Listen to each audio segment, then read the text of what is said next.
Bismillahirrahmanirrahim. Allahumma shalli ala sayyidina Muhammad. Jadi sebelum saya seperti ini bakal lama ya, mungkin saya nggak share lagi, nggak upload video lagi karena ada sesuatu dan sesuatu. Nah, karena saya kalau lihat orang-orang pakai itu jaket yang pakai tudung, kan sempat saya posting ya foto yang menurut saya itu adalah intel gitu. Jadi sekarang jadi kayak itu, semua yang berbaju itu jadi kayak rasa intel gitu. Kemarin saya jalan sendiri naik motor perjalanan jauh, muncul lagi orang-orang pakai tudung, terus dia muncul berhentinya tuh tiap beberapa jarak berhenti. Kan saya kalau bawa motor itu lambat banget ya. mirip siput lah kalau saya bawa motor, tapi sudahlah, wallah jelas Allah menjaga gitu. Nah, sebelum menghabiskan kuota ada yang saya jelaskan, dan ya mungkin ini buat saya pribadi ini adalah pemahaman saya gitu kan. Kalaupun misalnya yang saya pahami hampir seluruh ulama di bumi saat ini tidak sesuai dengan apa yang saya katakan ini, meskipun akan terjadi di apakah benar bakal diikuti oleh Imam Mahdi nanti saya nggak tahu, tapi buat saya inilah pemahaman yang benar. Meskipun sebagian, setahu saya seluruh ulama mungkin di bumi saat ini nggak setuju dengan pemahaman ini. Setelah saya baca tafsirnya di Ibnu Katsir, ternyata itu sejak Ibnu Katsir udah ada tafsir seperti itu sebenarnya tentang ayat itu gitu. Saya kira di zaman, tapi kayaknya Ibnu Katsir itu zaman kerajaan kasih. Ya silakan dicek, saya belum cek itu. Saya cuma cek tafsir Ibnu Katsirnya itu, ternyata pemahamannya dari sejak Ibnu Katsir membuat terjemahan itu, penafsiran itu ternyata sudah ada gitu. Jadi ini tentang ayat Al-Quran tentang diwajibkan atas kamu berperang meskipun kamu gak suka. Mungkin semakin banyak ini ya Allah. Oke, sebelum terpecah definisinya.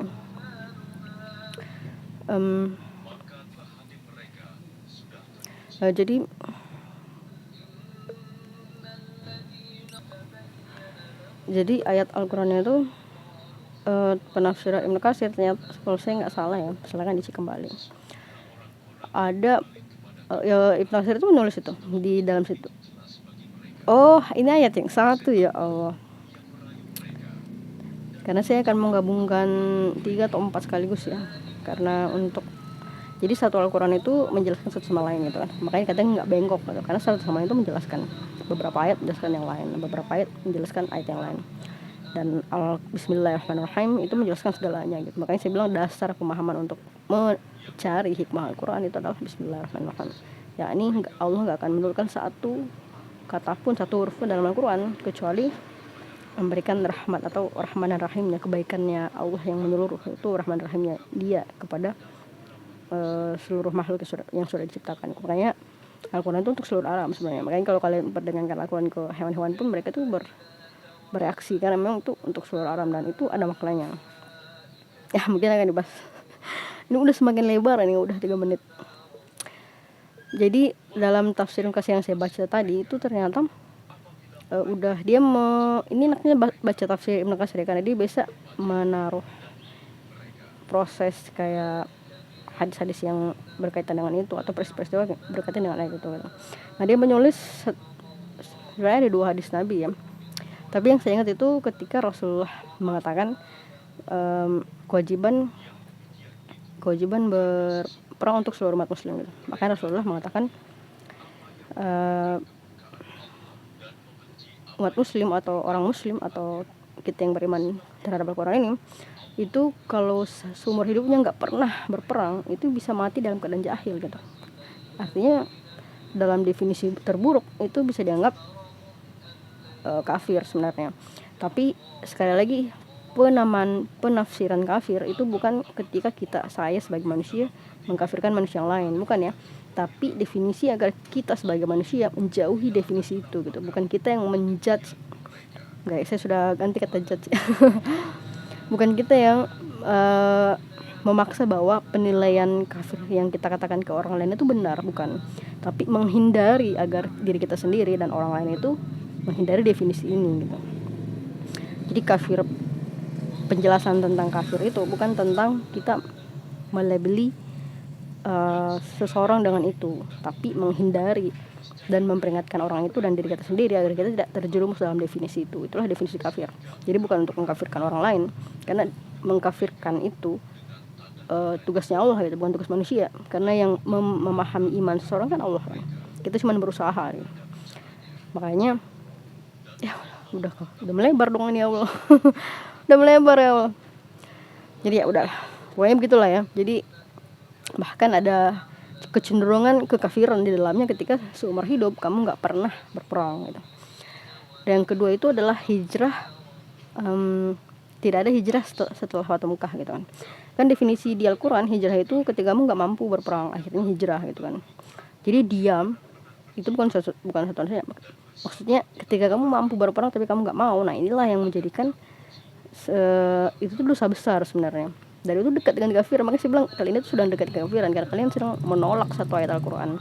Makanya ternyata ini apa ya, definisi ini ternyata banyak Rasulullah jelaskan gitu.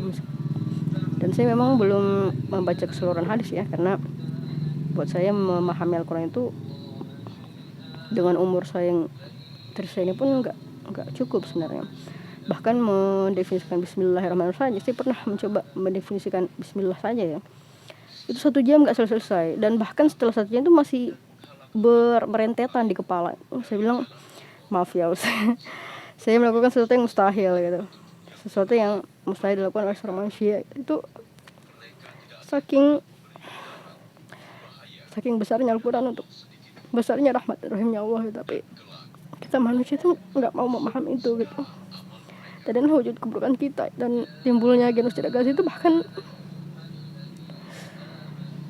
karena keburukan kita sendiri sebenarnya.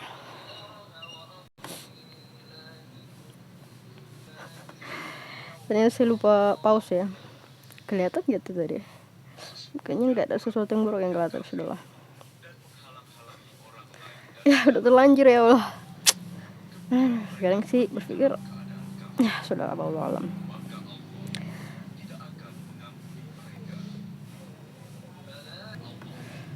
Jadi demikian lah ya. Sebenarnya kewajiban berperang itu udah menjadi kewajiban bagi seluruh umat muslim itu sendiri secara keseluruhan, terutama bagi laki-laki. Perempuan juga memiliki kewajiban tapi sebagai suportif, itu pendukung. Karena memang kan di ayat yang lain Allah menjelaskan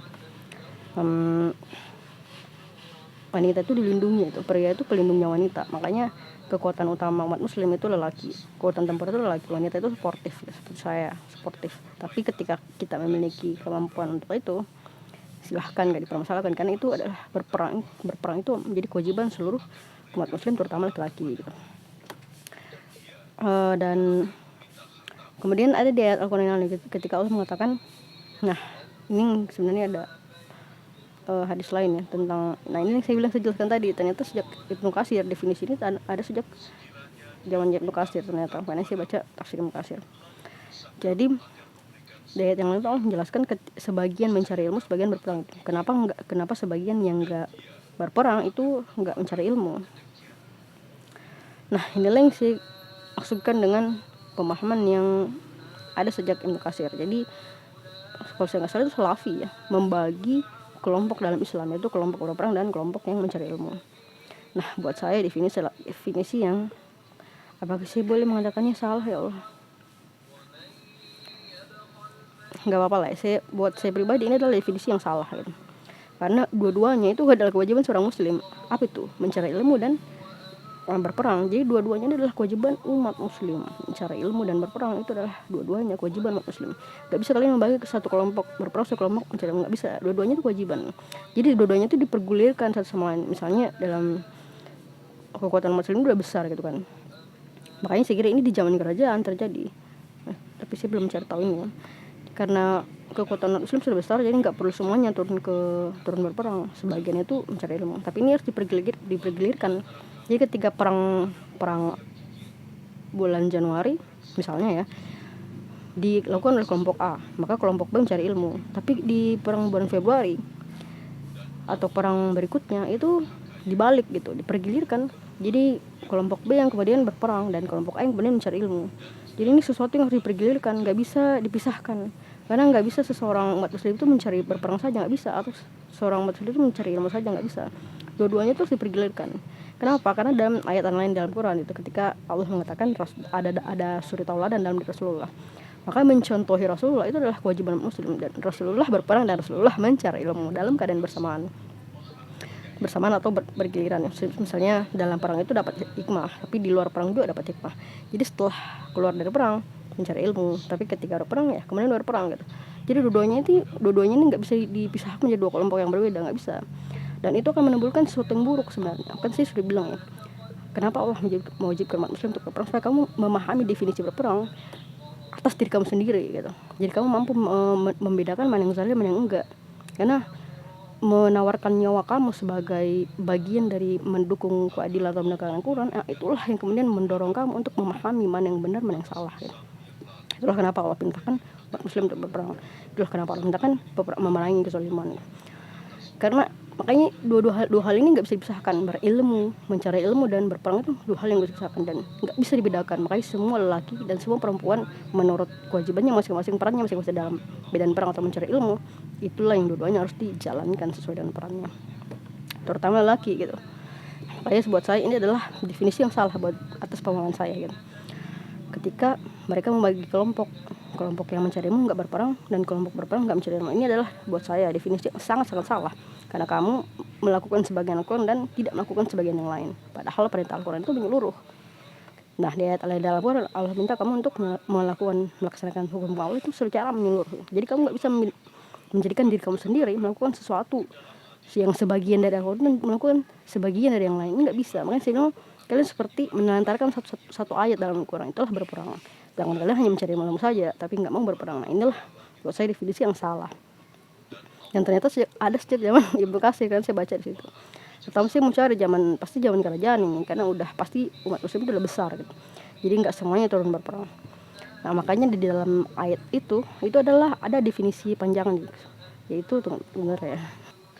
Nah, dalam ayat surah At-Taubah ayat 122 itu ya, yang tentang mencari ilmu.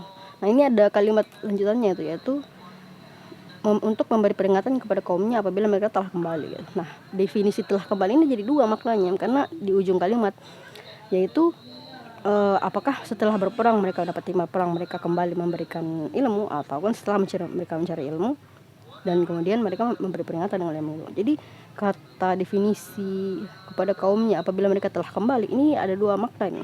Kembali setelah berperang atau kembali setelah mencari ilmu. Kan dalam perang itu juga kita mendapatkan ilmu kan. Apakah ilmu berperang atau ilmu tentang memahami sesuatu yang buruk atau baik gitu dalam kejadian-kejadian tertentu yang terjadi dalam perang itu dan yang terjadi dalam perang itu sendiri. Dan kemungkinan besar itu kembali ke proses perangnya Rasulullah SAW dan hikmahnya itu akan bertambah gitu. Nah, jadi makna apabila mereka telah kembali itu jadi dua gitu. Jadi apakah setelah mereka mencari ilmu atau setelah mereka berperang. Maka dua hal ini itu dua hal yang nggak bisa dilepaskan dalam diri seorang umat muslim.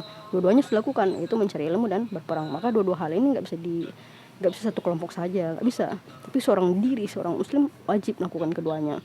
Dan wanita pun sama dalam peran tertentu, yaitu support, itu dukungan misalnya.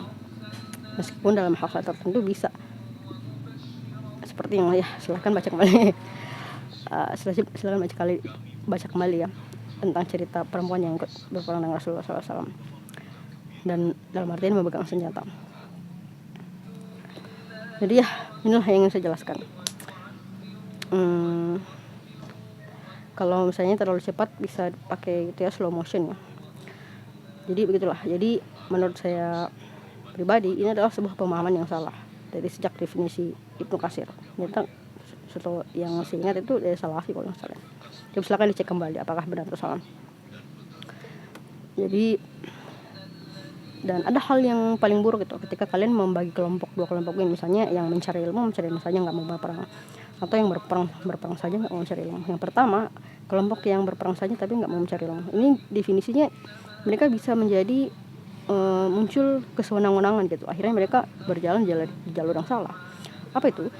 Ketika mereka terus-menerus berperang tapi nggak mencari ilmu, akhirnya mereka bisa tersesat gitu, karena mereka tidak mendalami ilmu agama. Nah, inilah yang saya bilang wujud kesalahan umat muslim dalam melakukan dan memahami Al-Quran gitu. Begitu juga dengan orang yang mencari ilmu saja tapi nggak mau berperang. Nah, inilah sekarang contohnya, kan? Akhirnya ketika anak-anak dibantai, kamu bilang, bukan tugas saya, atau kamu bilang, saya nggak bisa lah, saya nggak pernah berperang. Nah, itu kan ini nih bukti nyatanya, ini kita jadi pengecut dan lemah. Apakah Allah mencintai muslim yang lemah? Kan enggak. Allah mau mencintai muslim yang kuat. Bagaimana mungkin kamu menjadi seorang muslim tapi kamu nggak mau melaksanakan satu ayat Al-Quran, dan kamu seperti tidak mau melaksanakan keseluruhannya gitu, karena kamu menjadikan diri kamu tidak mampu melakukan satu ayat itu. Itulah berperang. Jadi dua hal ini adalah ketika dilakukan itu menimbulkan keburukan bagi diri kita sendiri sebagai muslim. Apakah hanya berperang saja atau hanya mencari ilmu saja? Hanya mencari ilmu saja kamu akan menjadi pengecut dan pecundang. Hanya berperang saja kamu jadi bisa menjadi memunculkan sifat agresivitas yang tinggi atau sikap untuk menguasai atau bermewahan secara total gitu. Nah, inilah yang sebenarnya nggak boleh. Jika kamu hawa nafsu kamu akhirnya terjerumus dalam peperangan itu karena kamu gak mau mencari ilmu. Begitu juga mencari ilmu, akhirnya kamu pengecut dan pecundang. Kamu merasa lemah dan melemahkan dirimu sendiri. Nah, ini yang sebenarnya gak boleh. Jadi dua hal ini adalah dua hal yang harus dilakukan diri seorang muslim. Gak bisa ditinggalkan salah satunya. Dua-duanya harus dilakukan. Ketika kalian berperang dan mencari hikmah atau ilmu dalamnya. Dan ketika kalian gak berperang, maka disitulah kalian menuntut ilmu agama dengan sebenar-benarnya. Dan dua kelompok ini harus dipergilirkan. Gak bisa kelompok A hanya berperang dan kelompok B hanya mencari ilmu. Dipergilirkan. Ketika perang berikutnya, maka kelompok B yang turun, kelompok A mencari ilmu. Jadi dua hal ini gak bisa dilepaskan, karena sekali lagi ada suri taulah dan nabi Rasulullah, dan Rasulullah melakukan keduanya.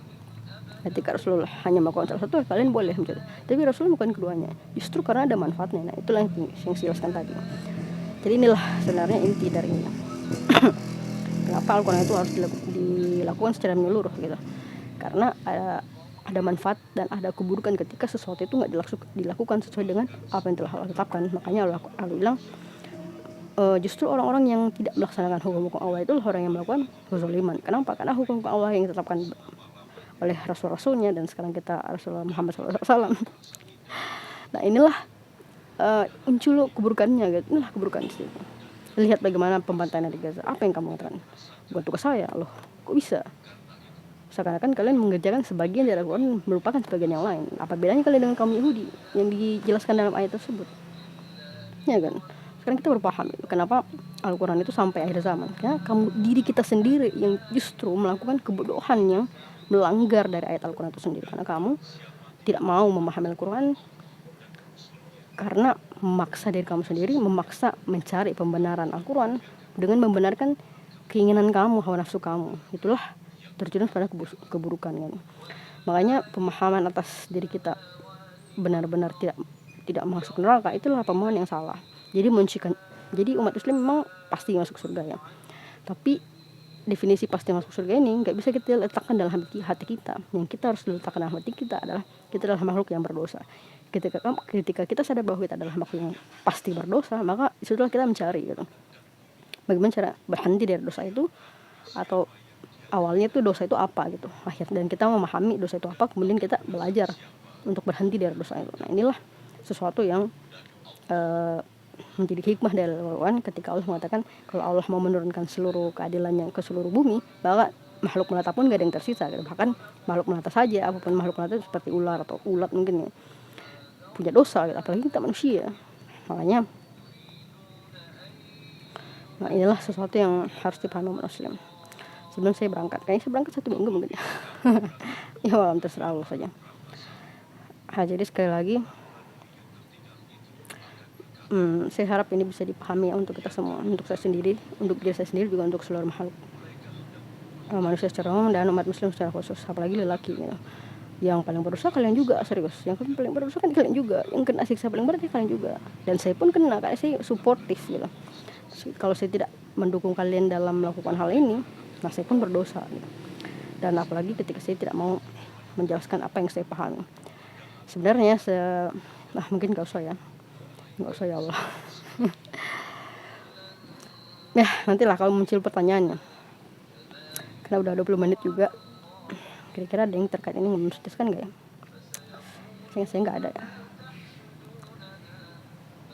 Ya sudahlah, jadi ya begitulah. Wallahu alam. Jadi Allah yang paling tahu, dan Allah yang paling mengetahui yang luas. Kalau ada kesalahan di dalamnya mungkin akan saya pikirkan kembali. Dan kalau menurut kalian itu juga salah, bisa kalian bikin video untuk diri kalian sendiri. Dan kalau saya nonton, alhamdulillah akan saya nonton gitu. Ya, nggak akan saya katakan. Ya sekali lagi, wallahu alam.